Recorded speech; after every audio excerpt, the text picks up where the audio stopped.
observations ainsi que mes connaissances et recherches personnelles, il est indiscutable que les droits de l'homme restent une fierté pour l'Occident. Mais il est très déplorable de voir que celle-ci, au nom des droits de l'homme, bafoue la culture des autres peuples, en particulier ceux de l'Afrique, en faveur de l'Occident. Chose qui est en pleine contradiction avec l'essence même des droits de l'homme. Alors je pense qu'à travers cet exposé, on peut s'accorder à dire que les personnalités occidentales font partie des pionniers du mouvement des droits de l'homme, notamment la liberté d'expression et même la liberté de choix.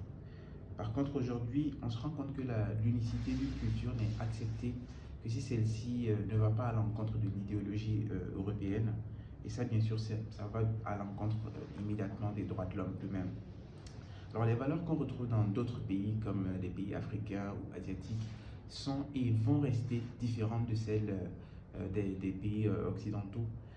Donc, je pense qu'il est important de ne pas perdre de vue que les droits de l'homme, c'est aussi, et peut-être même surtout, le fait d'accepter d'autres cultures, même si celles-ci vont à l'encontre de la nôtre.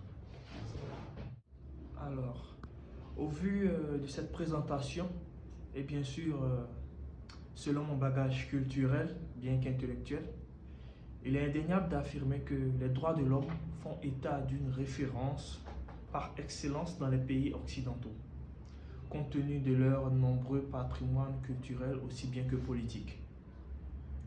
Qu'on l'accepte ou non, c'est un fait et c'est une fierté occidentale.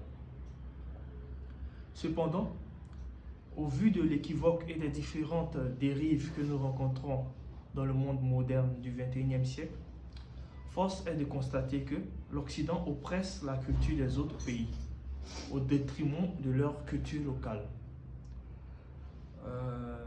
On peut dire que tout cela se fait bien sûr au nom des droits de l'homme. Et cela peut créer des tensions ou des conflits sur le plan humain. En tant qu'Africain et Ivoirien, je constate que cela est vraiment déplorable.